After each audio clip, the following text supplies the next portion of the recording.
Dreaming of a better sleep? Tossing and turning is not your destiny. And Ollie is here to help. Ollie invites you to sink into sweet, sweet slumber to improve your mental and physical health and overall wellness. More than just melatonin, Ollie's ingredients help you unwind your mind for a delightfully dreamy drift off. Sleep is on the way at Ollie.com. That's OLLY.com.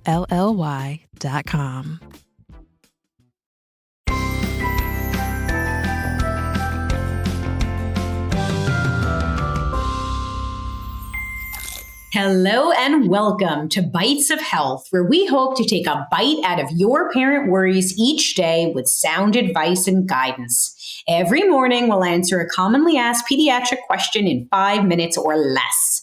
I'm Dr. Jess Steier, a public health scientist, and today I'm joined by our pediatrician bestie, Dr. Dina DiMaggio. Hello, Dina.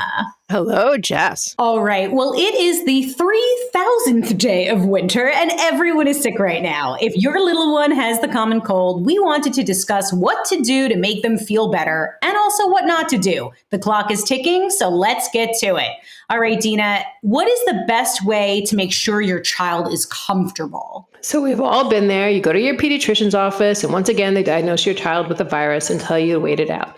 So we are looking for a quick cure, everyone is, to make your child feel better. But honestly, we can't give antibiotics for viruses.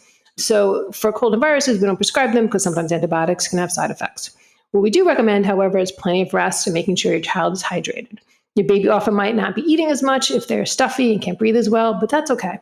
As long as they are drinking, peeing about every 6 to 8 hours, there are no signs of dehydration, like your baby's not having dry diapers, no tears when they're crying, their lips and mouth aren't dry, they don't have a fast heart rate, then they're likely fine. Your little one will start to eat better as soon as they start to feel better. All right. What can we do to make our baby breathe better if they're congested? So we often recommend just using nasal saline drops, which can be bought over the counter. And you can drop 1 or 2 of these drops in each nostril, and that helps moisten their nose or can help them sneeze out the congestion. I don't love suctioning babies too much because it's easy for them to move, and then you can traumatize their nose, which can cause bleeding, more swelling, and more difficulty breathing. You can suction, though, once in a while with a bulb syringe. Of course, make sure you squeeze the bulb first and then put it in their nose and release the suction to suction up those boogers. Or you can use one of the many over-the-counter devices on the market, like the Nose Frida. Lovely. Sorry, go on, Dina. We also find it helpful having a coolness humidifier running, which moistens the air to help breathe better. But be sure to follow the directions on how to clean it, since it can often build up mold and germs in it, which is not fun. All right. So you said something very important, which is if your child has a common cold, it means that they have a virus, which means that antibiotics are not recommended, right? Because they're antibiotics, which are for bacterial infections, not viruses. But what medications can we give for the cold? Sure. If your child is feeling achy or has a fever, you can definitely give them acetaminophen or ibuprofen for over 6 months.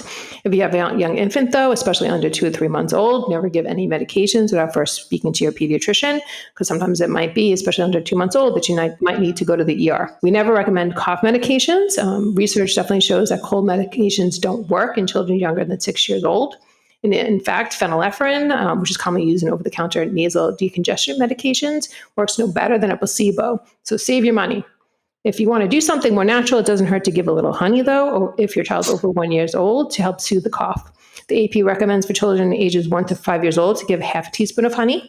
For children 6 to 11 years old, 1 teaspoon. And for children 12 and older, you can give 2 teaspoons of honey. I remember this back when I was a little kid, the old school remedy of Vicks on the chest. What do you think? Well, I think everyone remembers the Vicks smell. So everyone our age distinctly remembers that menthol vapor rubs when being sick. And the AP, in fact, says it's okay to give for kids over 2 years old. The medication goes in the air and helps soothe the cough. You can rub it on their chest and in the front of the neck. All right. When is it time to maybe consider taking our child to the pediatrician? So you should always call right away. Again, if you have an infant under 2 months, has a rectal temp of 100.4 or above. In older kids with a fever over 101, more than 2-3 days, your pediatrician will want to see you for a visit too. If your child is audibly wheezing, breathing quicker, sucking in the muscles on their chest, which is called retractions, or seems like she's in pain and possibly has an ear infection, that also warrants a trip to the pediatrician. Of course, if you're not sure, you can always give us a call and we can determine if you need to come in or just wait it out. All right. Well, I learned something. We hope you learned something, and we have lots more to share. You can get your Bite of Health every day, Monday through Friday. If you like what you've heard here, let us know. Leave us a review on Apple and be sure to tell your friends. Remember, there is no single or best way to parent. Parenting is a journey, and we are all just doing our very best. We wish you happy, healthy, and stress-free parenting.